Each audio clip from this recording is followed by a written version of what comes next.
السلام علیکم ناظرین، میرا نام احمد کاشف ہے اور میں آپ کو وقت اپڈیٹ پر خوش آمدید کہتا ہوں۔ عربی کی ایک مشہور حکایت ہے کہ ایک بستی کے لوگ جھوٹ بولنے اور جھوٹی گواہی دینے کے لیے مشہور تھے۔ اس بستی کے ایک مرد و عورت نے خفیہ طور پر نکاح کر لیا۔ نکاح یقیناً شریعت کے مطابق گواہوں کی موجودگی میں ہوا۔ کچھ عرصے بعد میاں بیوی میں ناچاکی ہو گئی اور شوہر نے بیوی کو گھر سے نکال دیا اور اسے تمام شرعی حقوق سے بھی محروم کر دیا۔ خاتون شہر کے قاضی کے پاس مقدمہ لے کر گئی اور بتایا کہ شوہر نے گھر سے نکال دیا ہے۔ قاضی نے کہا، لا احد یعرف انک ازواجک، تمہارے اس نکاح کی تو کسی کو خبر ہی نہیں۔ خاتون نے کہا، جناب ہمارا نکاح بالکل شریعت کے عین مطابق ہوا ہے۔ قاضی نے پوچھا، کوئی گواہ ہے؟ جی قاضی صاحب، 2 گواہ بھی تھے اور انہی کی موجودگی میں یہ نکاح ہوا تھا۔ قاضی صاحب نے شوہر اور گواہوں کو طلب کر لیا، مگر انہوں نے بھری عدالت میں خاتون کو پہچاننے اور نکاح سے صاف انکار کر دیا اور بیک زبان ہو کر کہا کہ ہم نے تو آج سے پہلے اس خاتون کو کبھی دیکھا تک نہیں۔ قاضی صاحب نے خاتون، شوہر اور گواہوں کو بیک وقت گہری نظروں سے دیکھتے ہوئے خاتون سے پوچھا، حل زوجک لدی کلاب، کیا تمہارے شوہر کے پاس کتے ہیں؟ خاتون نے کہا، نعم، جی ہاں۔ قال قاضی، حل تقنبین بشہادت الکلاب وحکمہ، قاضی نے خاتون سے پوچھا، کیا آپ کتوں کی گواہی اور ان کے فیصلے کو قبول کر لیں گی؟ خاتون نے کہا، نعم، جی مجھے ان کی گواہی اور فیصلہ قابل قبول ہوگا۔ قاضی نے حکم دیا، خاتون کو اس شخص کے گھر لے جایا جائے۔ اگر وہ اس خاتون کو دیکھ کر، یعنی کہ کتے اگر اس خاتون کو اجنبی جان کر بھونکنے لگے تو یہ عورت جھوٹی ہے، اور اگر وہ کتے خاتون کو دیکھ کر گھر کا فرد سمجھ کر خوش ہوں اور اس کا استقبال کریں تو خاتون کا دعویٰ درست اور شوہر اور گواہ جھوٹے ہیں۔ یہ خاتون گھر کی مالکن تصور کی جائے گی۔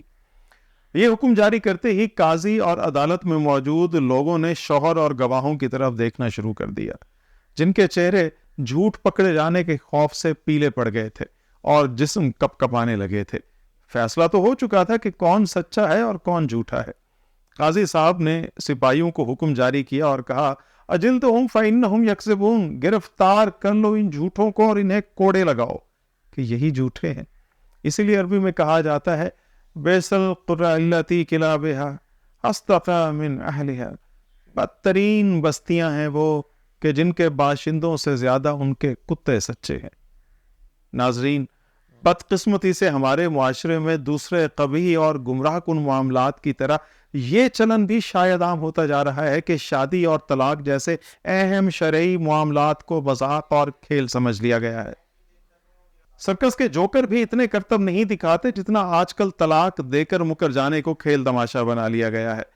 قرب قیامت کی نشانیوں میں اپنی آنکھوں سے دیکھ کر بھی وہ نشانیاں ہم نے اپنی آنکھیں موند لی ہیں۔ قیامت کے قریب آنے کی نشانیوں میں ہے کہ حرامی اور ناجائز بچوں کی کثرت ہوگی، اور آج یورپ میں دیکھ لیجئے، وہاں ماں کو پتہ تک بھی نہیں ہوتا کہ اس کی کون سی اولاد کس کے نطفے سے ہے۔ دوسری نشانی جو احادیث میں بیان ہوئی ہے کہ مرد اپنی بیوی سے زنا کرے گا۔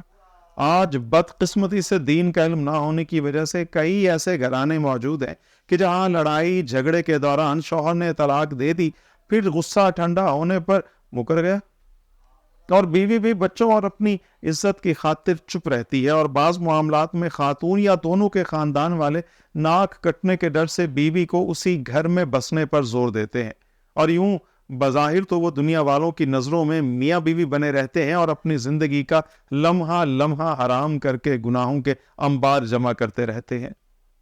اسی لیے آج ہماری زندگی سے برکت ختم ہو گئی ہے، اور کیا ہی برا سودا ہے کہ 4 روز کی نام نہاد عزت کے چیمپئن بننے کے چکر میں ہمیشہ ہمیشہ کے لیے جہنم خریدی جائے اور اللہ کے عذابوں کو دعوت دی جائے۔ اور یقین کیجئے کہ رزق کی طرح اللہ پاک نے عزت و ذلت کا پیمانہ بھی اپنے ہاتھ میں رکھا ہے۔